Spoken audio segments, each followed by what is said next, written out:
What's up, everybody?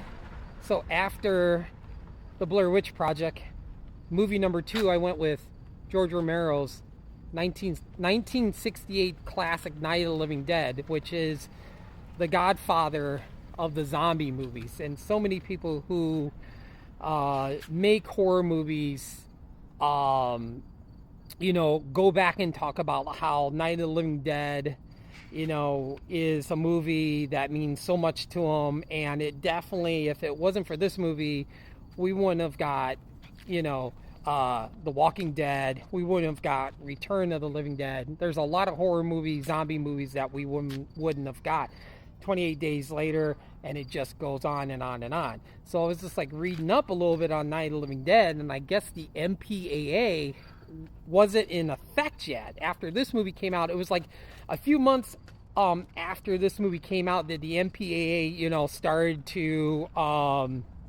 put ratings on movies. So basically anybody could have went to this movie, and they did. There was young kids, there was teenagers. So yeah, and were they in for a treat? A lot of controversy with this movie, with the scene with Ben slapping the female white girl in the house. I mean, it was very grotesque for that time. We have never had, or I should say, in that time period in the 60s, there was nothing like this before. And this definitely changed everything for horror movies going forward. So, yeah, like I said, this is a 10 out of 10.